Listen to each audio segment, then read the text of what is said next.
Pope Leo XIV ushering in a new era of Catholic saints.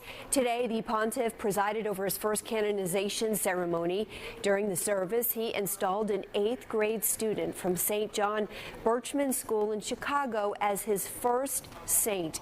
Carlo Acutis, the 15-year-old, died in 2006 from leukemia, but was considered a tech whiz with computers and social media, helping to spread the Christian faith. This act makes Acutis the first millennial saint. Former President Joe Biden has announced plans to build his presidential library in Delaware. The former president, Joe and Jill Biden Foundation, has approved a 13-person board to lead fundraising and site selection for the museum and archive. The team faces an uphill climb, though, with Democratic donors pulling back and the party now divided over its future. Also remains unclear right now whether corporate and institutional donors who typically support presidential libraries will contribute this time around. Well, postal traffic into the United States has plunged by more than 80% after the Trump administration ended a tariff exemption for low-cost imports. The Universal Postal Union says it's now rolling out some new tools to try and help countries calculate and collect duties on small parcels after the U.S. scrapped the exemption. Chicago is now bracing for increased immigration enforcement. Illinois Governor J.B. Pritzker and Mayor Brandon Johnson are now pushing back after President Donald Trump shared a meme suggesting military action in the city, the image referencing his rebranding of the Pentagon as the Department of War. Now, the governor accused the president of threatening war against Chicago. These tensions come as President Trump vows to crack down on crime and immigration, including possibly sending in the National Guard. A Maryland man is arrested in the brutal killing of a Maryland teenager whose body was dumped on the side of a Washington, D.C. highway. Kara Thompson reported missing back on August 23rd, a day after she reportedly told her dad she was going to get gas and never came home. The search for Thompson ending days later when Maryland State Police found a body off of the highway. Police have since charged Hugo Hernandez-Mendez in the death of the 19-year-old. For reasons still under investigation, it appears that the car willfully entered a vehicle being driven by Hugo Rene Hernandez-Mendez.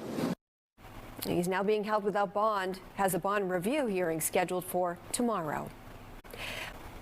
A young boy in Florida decided to sneak out of his home to beat the early breakfast line at Chick-fil-a. And as you can imagine, that incident ended up worrying his parents, gave responding officers a very interesting start to their day. And Fox's Randy Hildreth explains. A 5-year-old wanders off from home and ends up in the back of a patrol car. Are you going to get me in jail? No, I'm not going to put you in jail. This Jacksonville sheriff's officer, cheery, because this story, fortunately, has a happy ending.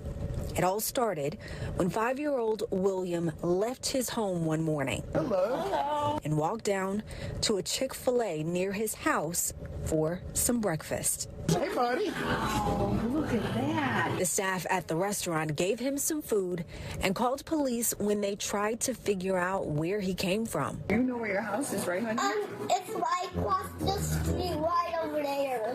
Okay, cool. William grabbed his stuff, and of course, the staff gave him a treat on the way out. Look at that. Say thank you. Then he showed the officers where he lived. Hey, buddy, where's your house at? We were wondering where did this child come from. Is it right here? None of these doors are open. None of these garages are open. I don't live in a duck pond. He told officers his house had a white fence. That's where it is. Right here? Yeah. But when officers got there, they couldn't get through the gate. My initial thoughts were, I can't believe he came out of here. It's the most secure house on that block in reference to having a fence all the way around.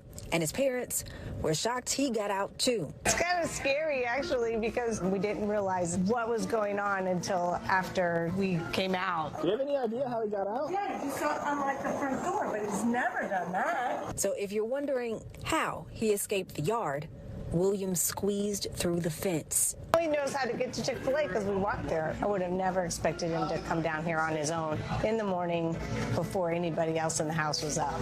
As a thank you, William met up with the officers again to give them some cookies. Well, thank you, buddy. I appreciate it.